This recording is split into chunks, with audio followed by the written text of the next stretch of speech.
I hope you all got the email about bringing a candle this evening. Raise your candle if you did. Okay, if you want to participate in this. So what I thought we would do is we will light the candle as a symbolic act of us entering into this mandala, this circle, which is not in one room, it's in many rooms, in many different places, in Dublin and other places. But we are all together, coming together in this mandala, this sacred circle, to look at how we live. And we're in this mandala to move from a way of always being in our heads to move into feeling. And this week we will move into feeling through looking at beauty and what opens and awakens our heart. So as we light the candle, we will put what is center in this circle for ourselves. So for me and Bridget and Claire and others might be, so for us it is the three jewels, the Buddha, the person who walked the path and became an awakened human being, the truth, the teachings that he left behind, basically how we could do it, and then the Sangha, which is the community of people, friends who connect and walk the path together. So I'm going to salute the shrine here of the Buddha, and that's what I'm going to say. The words will be in Sanskrit or Pali. And then we can light our candles. So you can obviously support all of that, or you can put whatever you want at the center of your mandala, just reaching your potential or whatever you feel is at the center that you want there. And then we will do some verses around that. You can sit down, we can do the verses. So we'll start by standing up and I'll salute the shrine.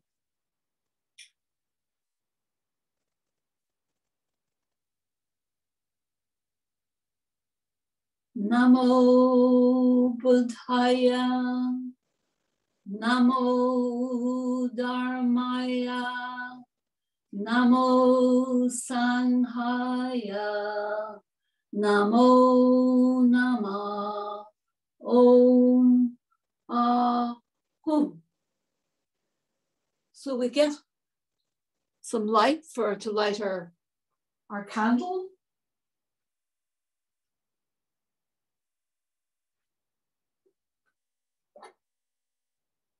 And place it on our shrine. So you can just place it on your shrine.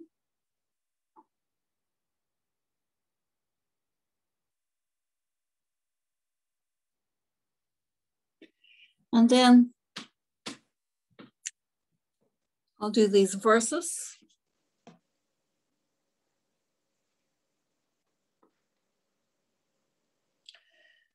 So we've lit our candle to illuminate the space that we are inhabiting for the next while. And in our mandala, we put in what's of central importance for us in our lives and ways of moving to something that is symbolic of reaching our potential in life. Around this mandala, this sacred spot, may the lotus petals of purity open.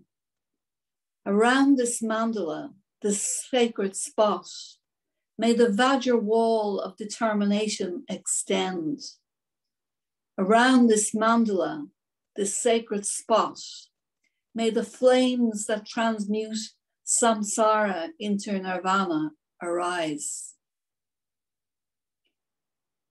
Here seated, here practicing, may our mind become Buddha, may our thoughts become Dharma, may our communication with one another be Sangha. For the happiness of all beings, for the benefit of all beings, with body, speech, and mind, we dedicate this mandala.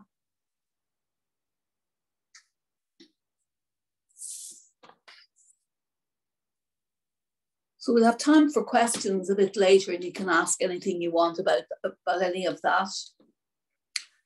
I'm going to just move on into letting Rujamuni just introduce himself for a couple of minutes.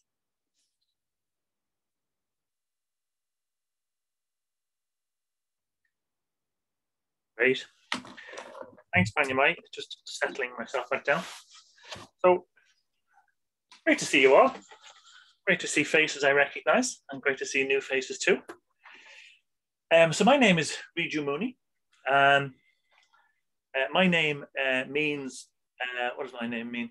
It means, has associations with directedness, directly pointing at the present moment, directly pointing at mindfulness, associations with straightforwardness, authenticity, and Muni means sage. So following the path in a direct, arrow-like way, and hopefully picking up some sage qualities along the way. Apologies for not being here last week. I was on a retreat down in Kerry. I was on a meditation retreat, but you do have the company of, or have the pleasure of my company, and I have the pleasure of yours for the next 4 weeks.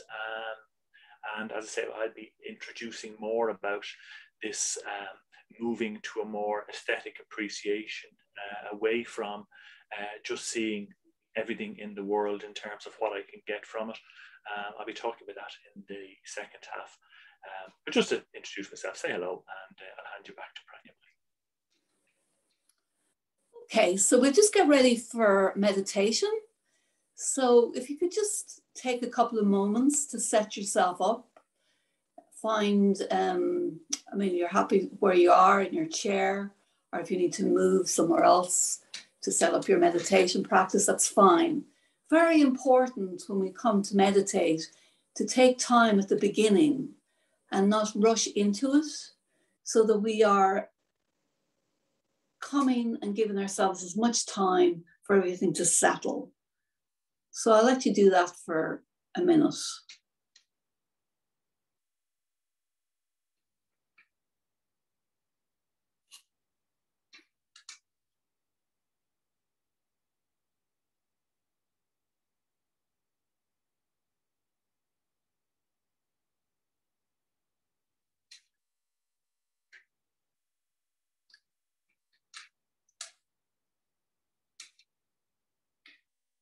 So tonight we're going to do a practice called the Metta Bhavana,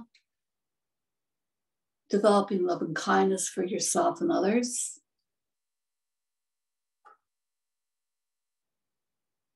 And I will lead you into the stages. So don't worry if you don't know the meditation. We start by just taking a few breaths. Just breathing in through the nose, if possible. Out through the mouth. Just 3 breaths.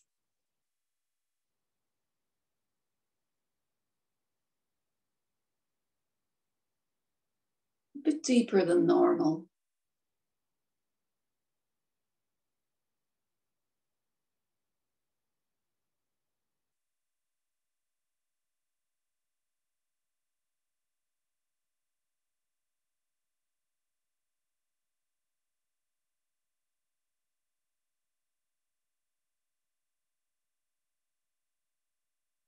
Just letting go the strains and beauty of the day.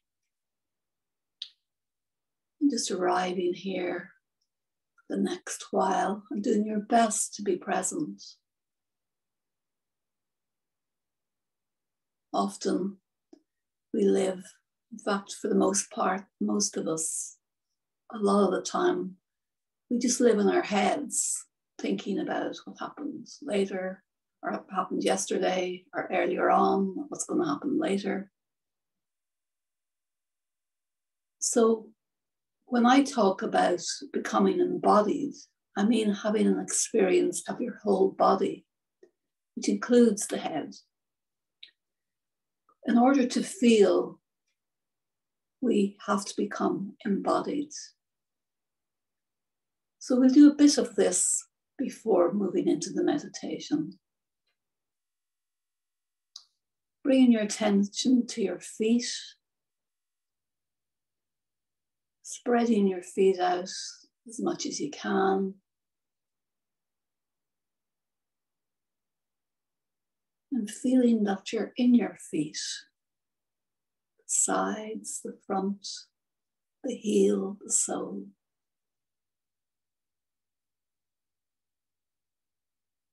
Breathing gently, but your awareness is in your feet.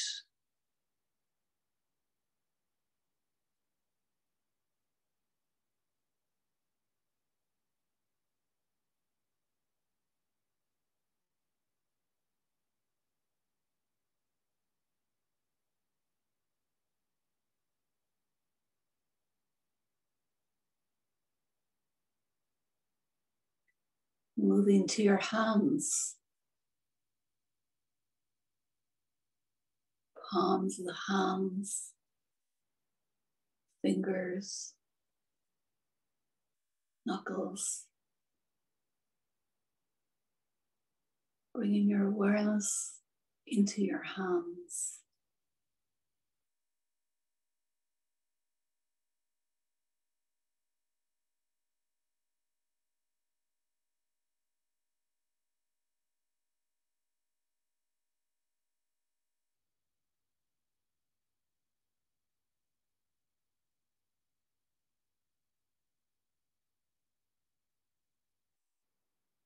Bringing your awareness into your chest, whole chest, front of the chest,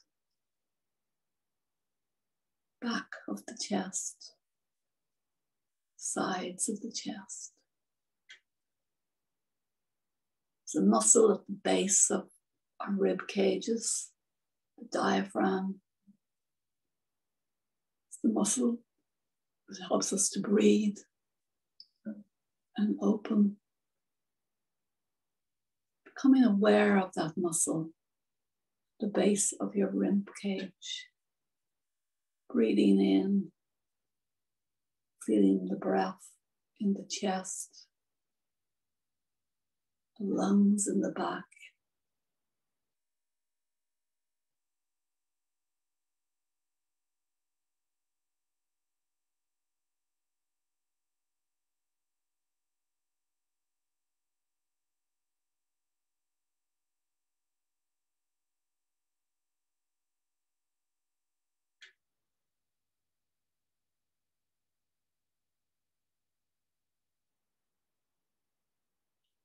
And deep within the chest, in the middle of the chest, we're connecting with our heart,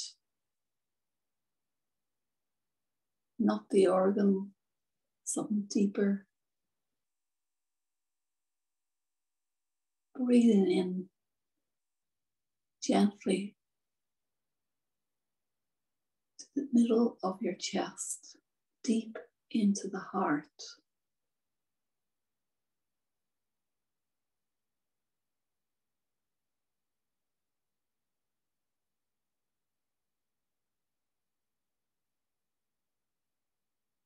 In and out, gentle breath.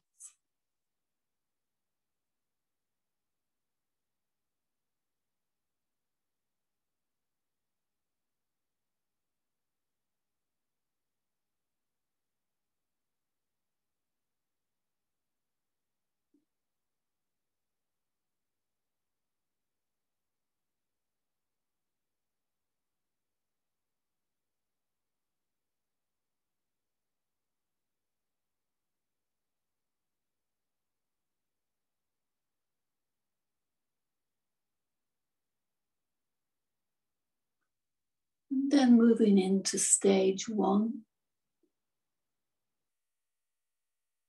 of the Metabhavna, love and kindness for yourself.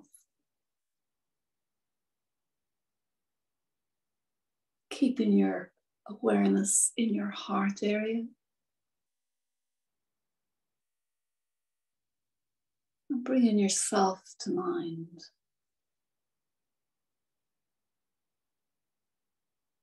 May I be well. May I be happy.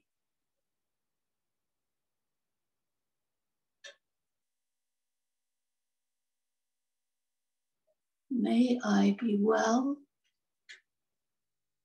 May I be happy. And repeating those phrases to yourself, dropping deep into the heart.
Where are you now?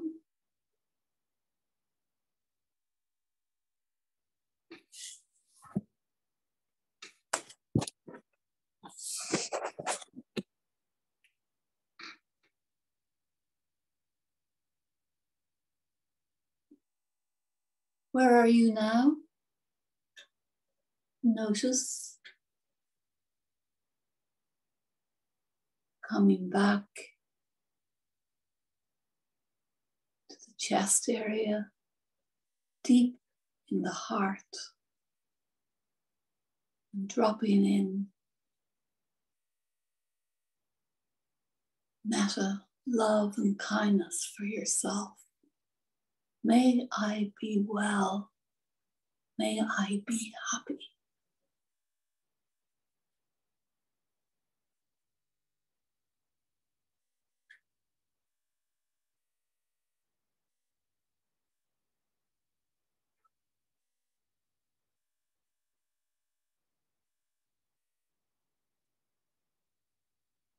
Now moving to the second stage of this meditation, bringing a good friend to mind,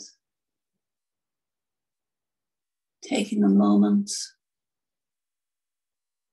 to come back to your meditation posture, feet on the ground, coming in to your heart area, middle of your chest.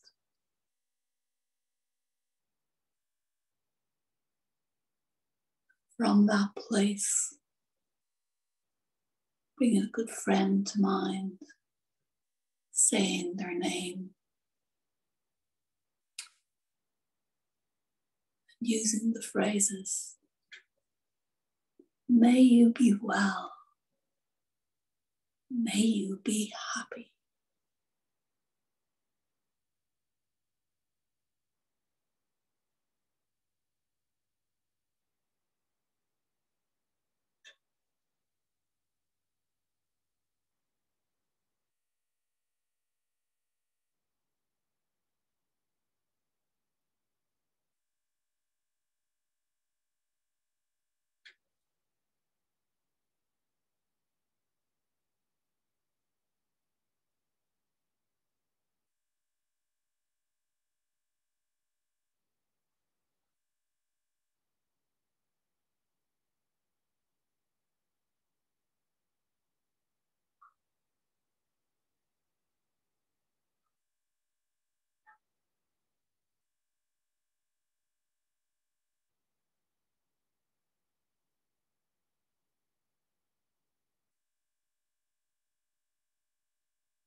Wishing love and kindness for your good friends, just like you or me.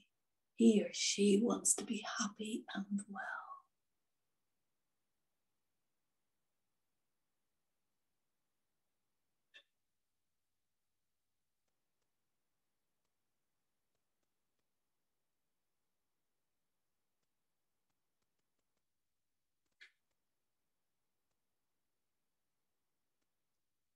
Notice what is happening.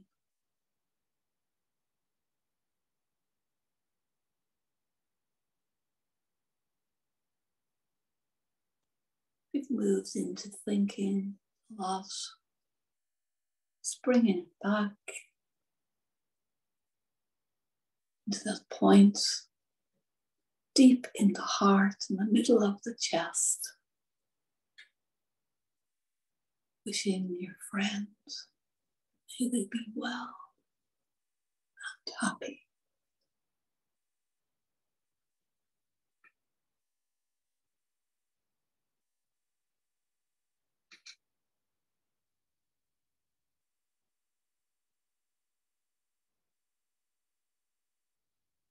And now bringing yourself and friends together.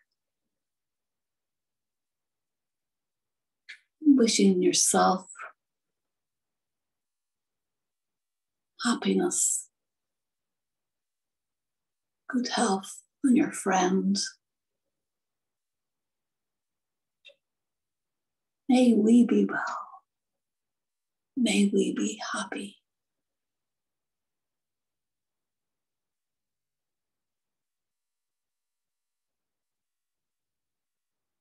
And then spreading it out to everyone in this virtual mandala all together. May we be well. May you be well. May you be happy. May you be free from suffering. May you be well. May you be happy. May you be free from suffering.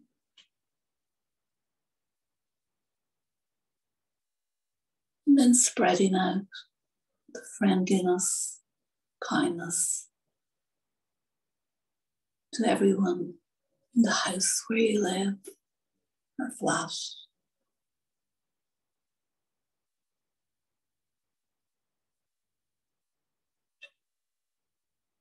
Everyone on your street.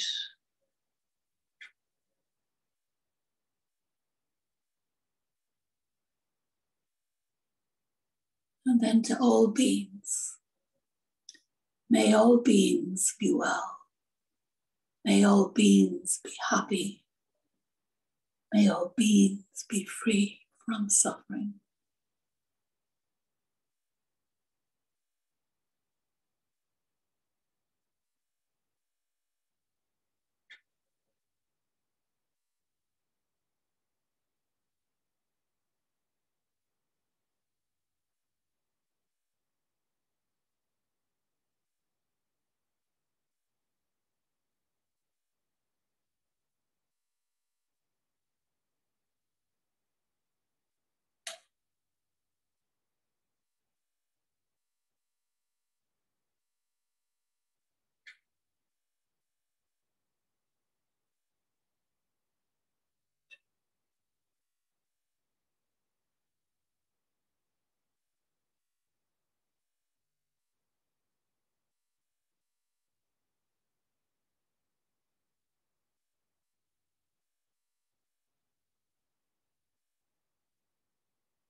Now leaving the meditation, becoming aware of your feet,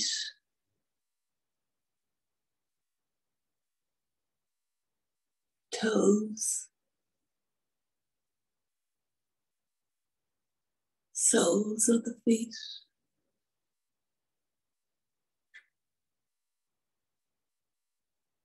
your awareness is in your feet.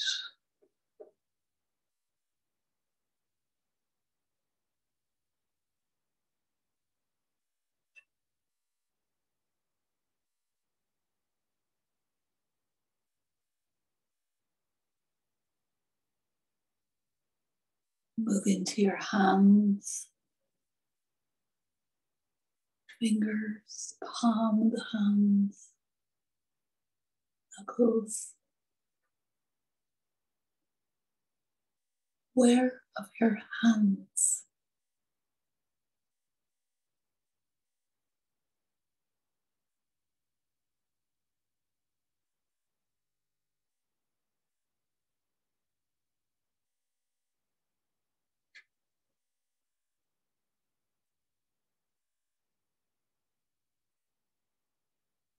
Coming into your chest,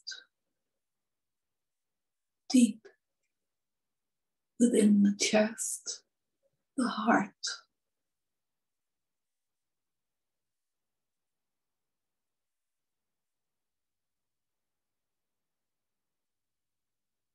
Opening to warmth.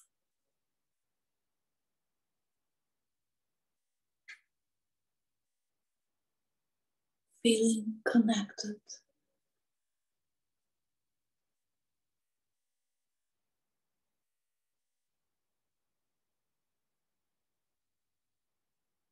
Notice how you feel.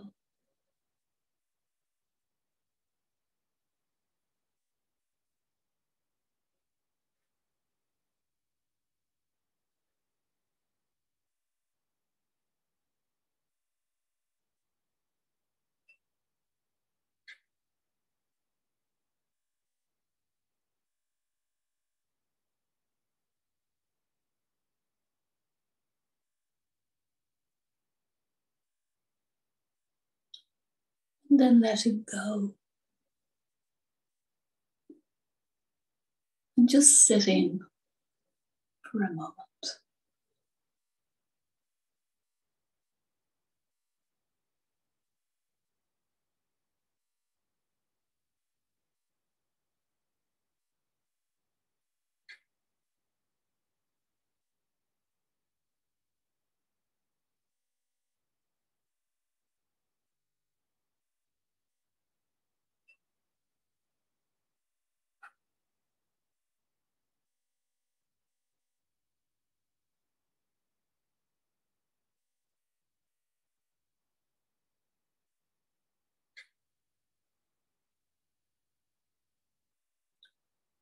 We're going to go into groups now, so you can continue to sit there and then your group will come up.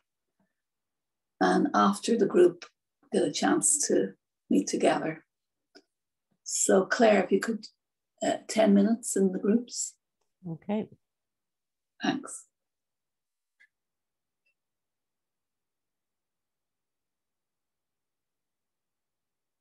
And just to say, when you go into your group, look at how your week got on, or anything else you want to raise. So welcome back. I'm going to start with a little reflection for you guys. I just want you to stay where you are, and we're going to do a reflection. You can do it with your eyes open or your eyes closed. You can look at the screen or you can look away from the screen. But we're just going to sit quietly for about 7 or 8 minutes. And I'm just going to kind of drop in a couple of reflections for you, which will kind of start to just get you thinking, or rather get you feeling about what it might be to have a bit more beauty, a bit more aesthetic appreciation in your life. Probably a bit more feeling, actually, and less thinking. So I'll just ring a bell to start it, like we would a meditation. So as I say, you can keep your eyes open or closed or look away from the screen or do whatever you like just to make yourself comfortable. I'll leave it for a minute or so just to kind of get us settled after our tea break.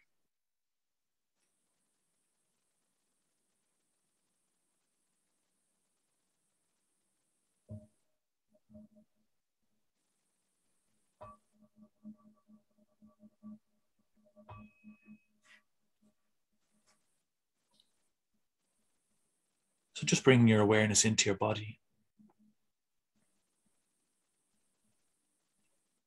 Paying attention to how it moves when you breathe. The inhalation and the exhalation. The rise and fall.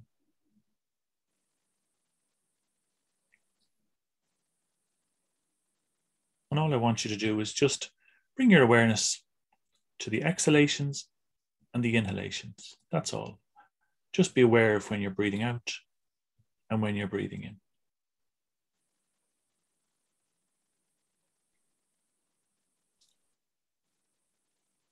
It's just a way of focusing your awareness.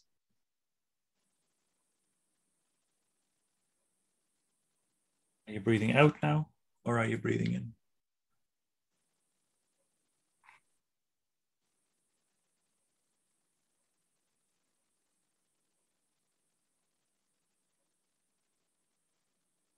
Now I want you to broaden out the awareness to a more embodied awareness. So rather than just the inhalations and exhalations, just becoming aware of your whole body as it sits here and breathes. So I'm just broadening your awareness, that's all.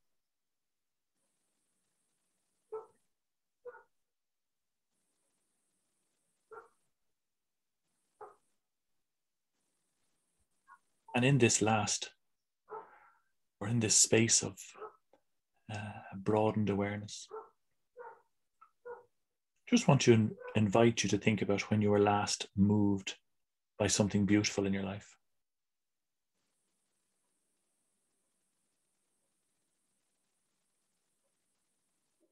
Might have been a conversation you had with somebody. Maybe you saw somebody behaving ethically or skillfully. Maybe you saw someone being generous that just moved you. Maybe you listened to a Dharma talk, or maybe you had a meditation.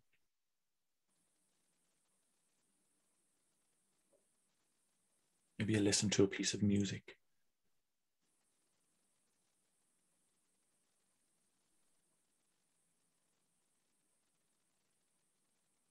So just choose something. I want us to sit for a few minutes, just trying to recall what that felt like. Not thinking about it, but just what did it feel like when you were moved by whatever that experience was.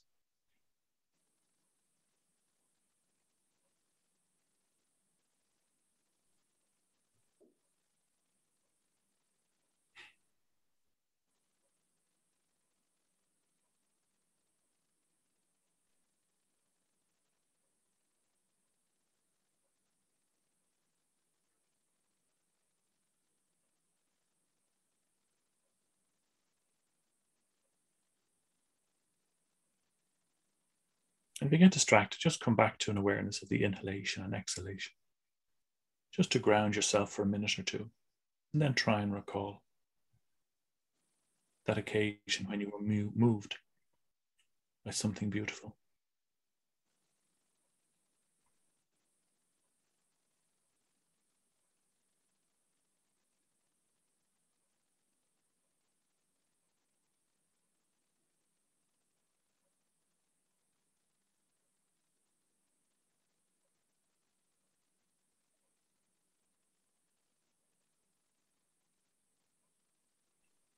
So do you remember how you felt when you experienced it?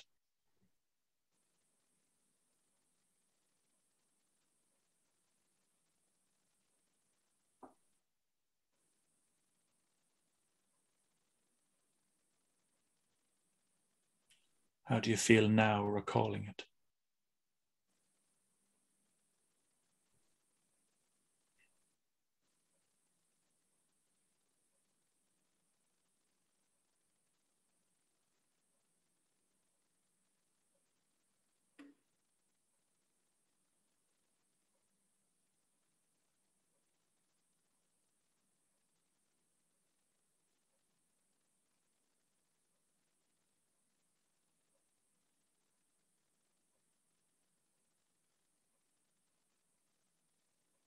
So you're just trying to sit in awareness with how that experience felt.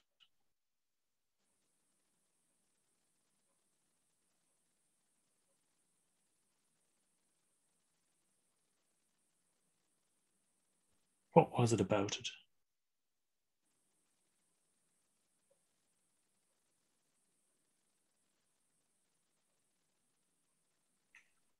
It might have been something, which is why you're bringing it to mind again now.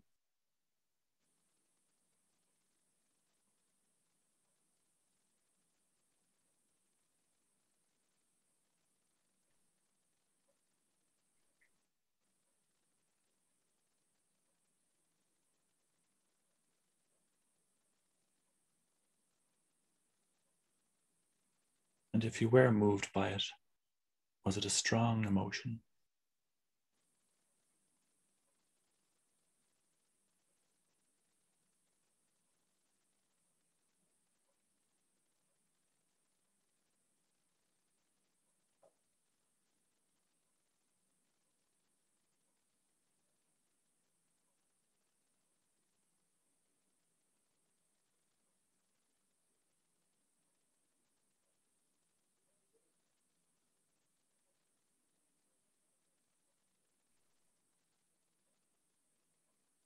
Okay, you can let go of the effort now you've been making.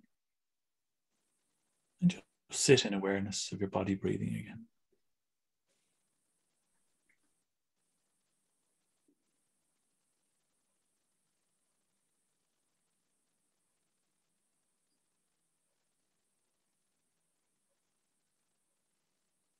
Just with the inhalations and the exhalations.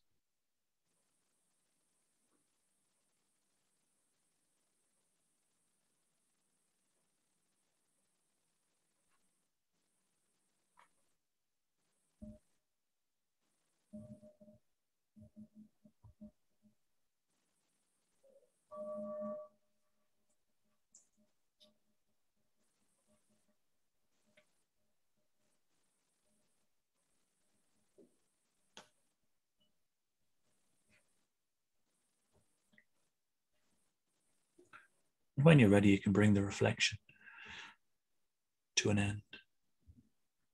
So I want to talk about that. I want to talk about the terms that I used in the course and the notes that you've been given are aesthetic appreciation or beauty. And you'll recall Jyotika last week was talking about that the Buddha's wisdom wasn't a cold sort of detachment. Rather, he saw out the lens with which, if you like, he saw out into the world were with warmth and kindness and feeling. And so he saw things as beautiful. He saw people in their potential. Even if they didn't see what the potential was, the Buddha was able to see their potential. Jyotika also said that an example would be that when we look out on the world through the lens of our mental states, how we're actually feeling. So if we're irritable or angry or jealous or resentful or upset or stressed or any manner of unskillful or negative emotions, that tends to be the lens with which we look out onto the world. Conversely, if we're not, if we're happy, if we're joyous, if we're having the experience of Maura or indeed of Carol, looking out onto the world, well, then we'll experience the world, if you like, in the same kind of way as the Buddha experienced it, because that is the lens through which he looks out onto the world. So this course, in a nutshell, is about looking out, if you like, into the world through the lens of beauty, rather than looking out through the lens of what I'll call a utilitarian function. You'll see there in the notes on the booklet that we sent to you, the lovely example of Urgyen Sangharakshita Bhante, the founder of our movement, going for a walk in the evening in Kalimpong with his Nepali friend, and he saw a beautiful pine tree. And while he was able to aesthetically just appreciate it for what it was, his Nepali friend was wondering and thinking very quickly in terms of how much firewood it would produce. It's only a simple example, but it does provide a really helpful way to see that there's a way of looking that the Buddhas and Bodhisattvas view things, and there's a way of looking that we see things. In the notes as well, it talks about the Bodhisattva's experience, and it uses the word vidya, V-I-D-Y-A. And the notes themselves go on and talk about vidya as being a type of relishing, a type of harmony. You'll probably be familiar with the word avidya, A-V-I-D-Y-A, which is more of an ignorance. That's often how I look out onto the world some of the time. It's almost the opposite. Well, it is the opposite of vidya. It's looking out onto the world, if you like, through a sense of separation, through a sense of alienation, even conflict. My father passed away a number of years ago. He was an orphan, and he grew up with, he didn't grow up out of family, but he grew up with a very strong sense of shame and inadequacy about him. And his experience of the world was looking out on the world with abject fear. He was in fear of everything. He was in fear of the world. He had no confidence to do anything. He didn't go through his life fostering friendships. He was just humiliated and embarrassed by the conditions with which he kind of came into the world. And so he experienced the world with alienation and shame and conflict and separation. So it's those kind of qualities that will determine how we see the world. We'll either see the world with a type of relishing, a type of harmony, or we'll see it with a kind of an alienation, conflict, separation. The way the Buddha and the way the Bodhisattvas see the world is through this metta. We've just been doing the metta bhavana, see the world as beautiful.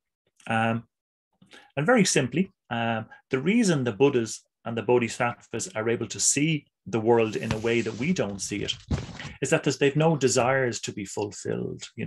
They don't have this strong sense of ego, strong sense of self that sees themselves here as separate and sees the object or sees other people as a sense of something that they can get from them. So we tend to look at people and things in the world in that utilitarian way, like Bhante's Nepali friend did, in the sense that what can we get from this person? What can we get from this experience? The Buddhas and Bodhisattvas don't see the world like that. There's no separation between me and the object, between me and others. All I see is potential in others. All I experience is beauty. I'm not trying to get what I can from the world and enhance that sense of self. The notes talk about when you go to the movies. Actually, it gives the example of a movie. When you're sitting watching a movie, you're sitting here, there's a strong sense of self, and then you have a story being played across on the screen. Actually, I'm just thinking, probably explains why a lot of people are addicted to TV. It sort of enhances that sense of self, where you're sitting in your home, on your sofa, in your secure self-dom. And on this screen, there's something else happening out there. So there's a separation. So what we're trying to do is not experience that sense of separation, not experience such a strong degree of disconnection from what we see as the objects of our experience. And we're trying to see with more beauty, with more appreciation for the beautiful pine tree. And as I say, not what we can just get from it. Subhuti, some of you might be familiar with, is an order member in our community. And he defines this beauty or this relishing as incomprehensible. So there you go, Carol. Even Subhuti calls it incomprehensible in a way. And why I asked you to do the reflection at the beginning was to draw your attention to how you felt about it. It's not so much of consequence what the experience was, but the actual feeling. Because a lot of the times, Bhante, standing in Kalimpong of an evening, looking at this tree, what he is experiencing, how he feels about it, is completely different to how his Nepali friend did. But it's difficult to articulate what it is. Subhuti, yeah, in a talk he gave, lists a couple of qualities about beauty or aesthetic appreciation. And he says it's incomprehensible. He said it's immediate. It immediately kind of grabs us. Bhante was, if you like, transfixed by the tree. You know, Maura, it sounds like you were possibly transfixed by this image as well. Our emotions are fully involved. So it's incomprehensible. It's difficult to define. It's immediate. It's felt rather than thought about. I think that's really important. We're not trying to think our way into beauty. We're just trying to look at it and try and put away our habitual, what can I get from this? Can I have some of it, or can I push it away if I don't? But either way, there's a sense of function and utility. How can I benefit in some way by bringing this into my experience or getting rid of it from my experience? Maitreya Bandhu is another order member in our community. He writes about it or talks about it in a wonderful talk that's on Free Buddhist Audio. He said the feeling has a tendency to transcendence, or he talks about a shared transcendent spirit. I'll talk about that in a little bit. But I just want to talk about where we might find these instances of beauty that we've just been reflecting on. The notes go into some detail in relation to it, but I just wanted to touch on some areas in our lives. You might think this is kind of obvious, but very often it's very helpful to be kind of brought to the obvious to make us realize, oh yeah, I do experience joy or pleasure or openness in those instances. We can find it in meditation. And many of you, because I wasn't here last week, just a kind of a quick show of hands, are any of you very new to meditation? Or have you all been meditating for a little while, or are you brand new to it? Evan, okay, one, okay. So it can be found in meditation. It can be found in living an ethical life, when we are generous and kind and we speak the truth and we don't take advantage of others. We have a clear conscience. That certainly manifests in meditation. It can be very beautiful to witness those qualities in other people, but it can also be very beautiful to just be free of a conscience, a guilty conscience, by behaving in ethical ways. So the beauty associated with living an ethical life. I should say, I'm not sure because I wasn't here last week, but the whole reason we're studying and looking at this material, this Greater Mandala of Aesthetic Appreciation is the title.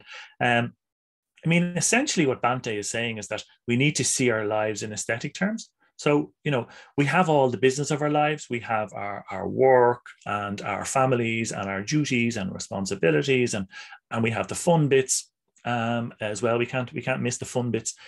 But what Bhante is saying is they're all great and they're wonderful and they're part of life, but they're only a part of a greater mandala, that we're not here just to appropriate everything to our own benefit. We're actually here just to appreciate things.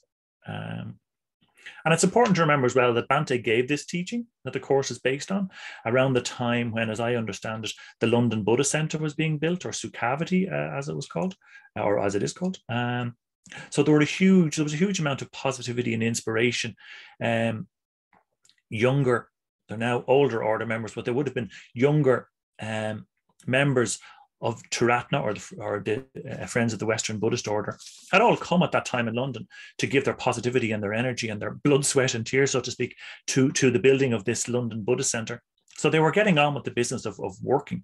And as I understand it, this seminar that Bhante gave was a corrective, if you like, to say to them, look, it's great that we're building a Buddhist Centre. It's great that you're full of positivity and enthusiasm, and we're coming together, notwithstanding the fact that we didn't necessarily have lots of skills to build a Buddhist Centre. But don't forget that there is a greater context in which this all happens. That we're not here just to justify ourselves. We're here actually just to appreciate. I think that's really, really important. So it's important to remember that that's what Bhante is trying to say to us in the teaching. I mean, the teaching, or rather the seminar by Bhante, which the course is based on, comes from the wisdom teaching, as Jyotika would have said last week, from the Ratnaguna Samkhya Gatha. So the emphasis is on wisdom. So to get closer to the wisdom of the Buddha, the wisdom of the Bodhisattvas, the wisdom with which, or I like the word, the lens with which they looked out onto the world, we have to, be aware of what ways we can manifest beauty in our lives. And I've mentioned there meditation. But let me touch on what Maitreya Bandhu talks about, this shared transcendent spirit. I came across that word and that expression. I thought that's very, very profound. What he's talking about is the atmosphere or the inspiration we feel when we come together as a Sangha. Now, some of you who may be new to the community may or may not be familiar with that, but I'm talking about the sense of inspiration or enthusiasm or positivity, perhaps, that got you to book onto this course. I don't know what your reason for booking onto the course was, but we're trying to connect into that sense of atmosphere. It's almost a sense of mystery. I think that's why Maitreya Bandhu uses the expression transcendence, that it's something beyond us, and it may well be listening to a talk like this. I mean, I didn't invent any of this. I'm just translating it into a talk here tonight. It may be that sense of connection that we feel when we come online. It may be the sense of connection, for example, Carol and anyone else who comes to the lunchtime meditations. It's not just the discipline of having the meditation at lunchtime. There is something else that happens. There is another, there is a reason that you're coming online every week like this. It's not just to get, well, it's probably to get something, but it's not that kind of sense of utilitarianness. See you, Siobhan. Take care. I'd suggest to you that there's a reason other than a few facts and figures that we're imparting to you, that there's something else going on that keeps you turning up every week. I think that's what Maitreya Bandhu is getting at when he talks about this shared transcendent spirit.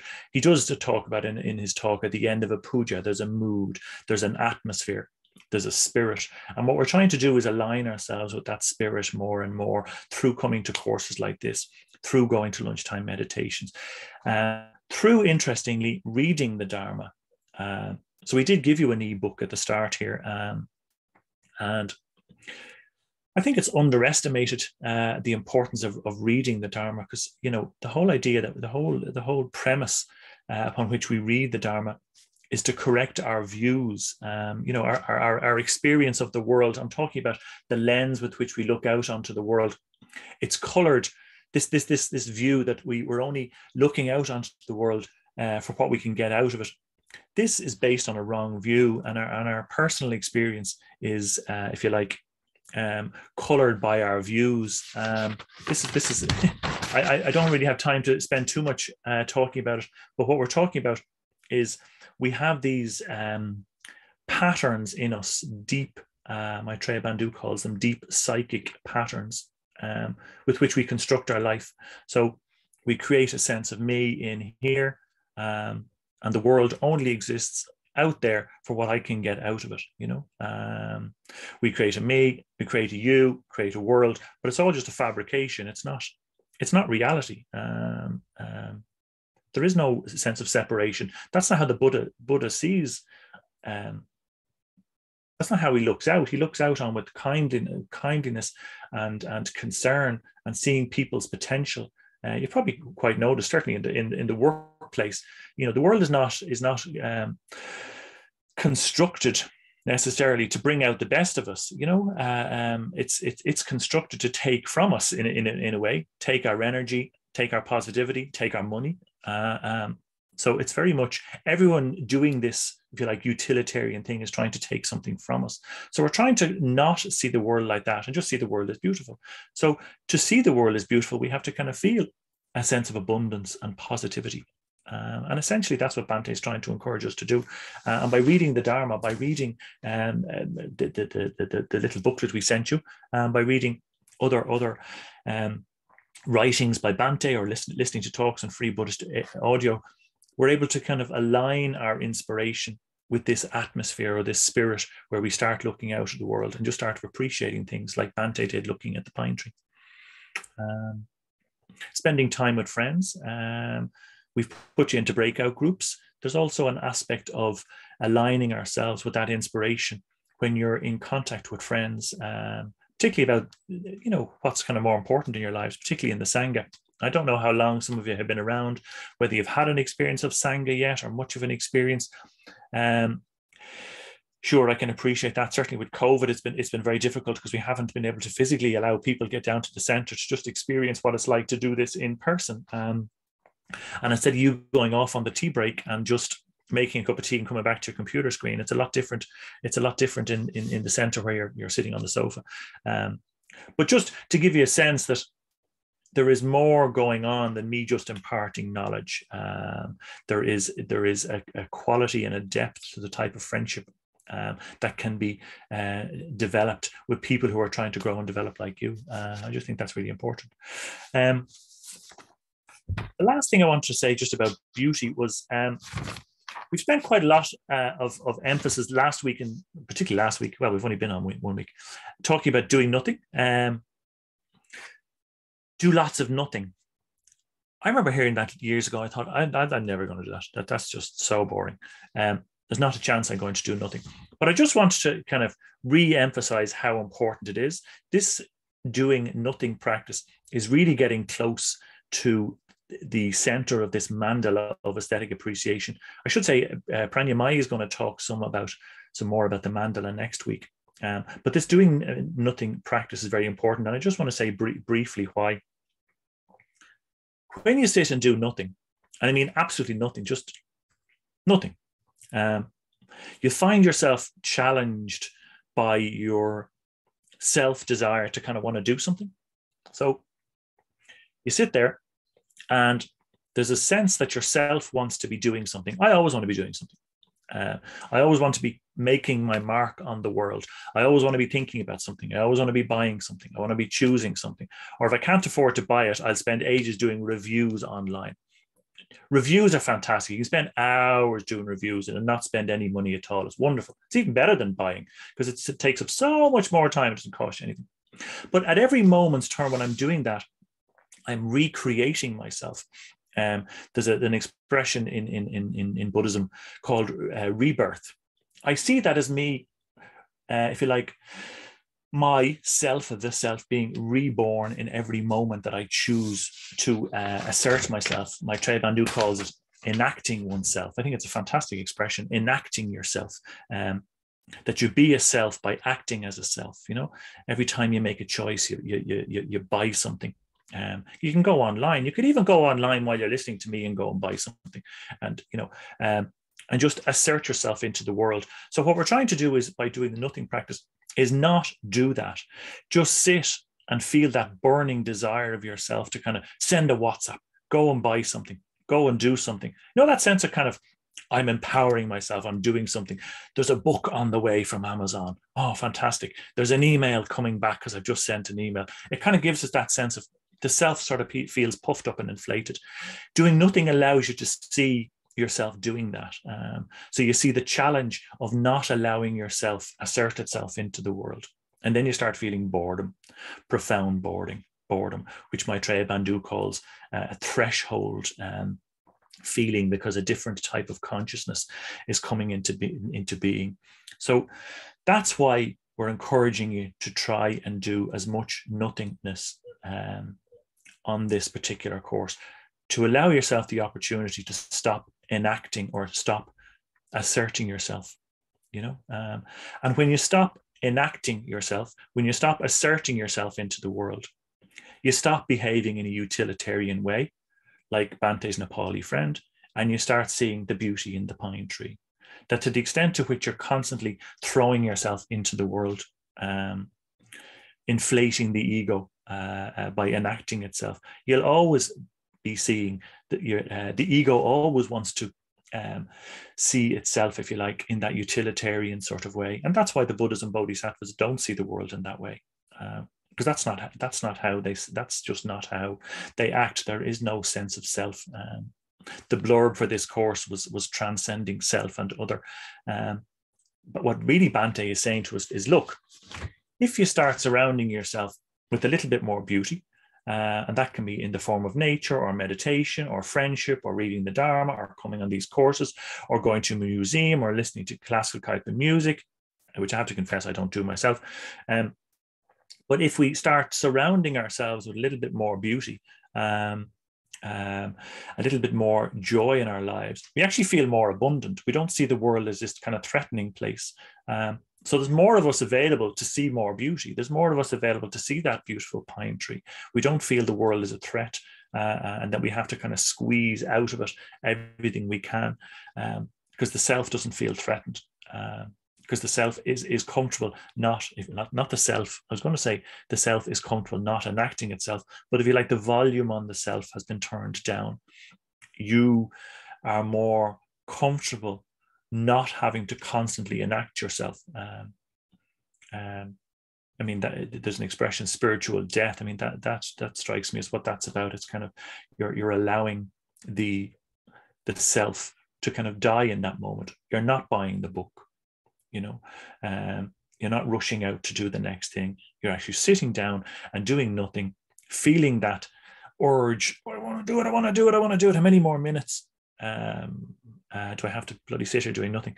And then that's replaced by a sense of boredom and just seeing what feeling you get from that sense of boredom, where you're not reaching out all the time. And when you're doing that, you're seeing the world through the eyes of Bante in that experience, and you're seeing the world in terms of the Buddhas and Bodhisattvas. Does that make sense? Kind of hard to articulate, but yeah. Yeah, for a long time I thought, oh, I don't know anything about Beethoven and Bach, and oh my God, I'm not going to be able to do this aesthetic appreciation thing. I just, you know, yeah, I'm just not that refined enough. But then I realized, oh, there's actually a lot of other areas in which we can refine our sensibilities and just feel that sense of connection and alienation, connection and non-alienation, just sense of harmony with others, which a lot of people don't. Yeah, I might leave it there. Time is pushing on and I don't want to just keep talking. My very limited experience of classical music is it doesn't sort of grab my mind. When I listen to kind of more popular music, you know when you get a song in your head, you can't kind of get it out of your head. There's kind of for me anyway, there's kind of a grabbiness associated with certain types of music, but there's kind of a rhythm and a beat, and there's nothing wrong with it. I love it. When I'm working out in the gym, that's all I want to listen to. But it doesn't necessarily calm my mind. It has me, it's kind of, I want more of it. And there's kind of a grabbing, and the sense of self is enacting more and more and more. So there's kind of me acting in the world. I kind of want more of it. I want to be stimulated by it. That's it. There's kind of a stimulation or a particular type of grabby stimulation. Whereas as I understand it, and as I say, in my limited experience, feel it, classical music, you sort of abide with it more. So what we're going to do now is we are going to sit quietly for the rest of the evening. And there's about 7 minutes left. So I'm going to ring a couple of bells and we're going to just sit quietly. And at some point in that, I'm going to start a mantra, which I will continue until 9 o'clock or until it fades out. So if you could make sure you're all muted, I think you all are. And what we'll do is we'll just end the night on the mantra. We'll go at that point. We won't have any more talking after I finish talking now.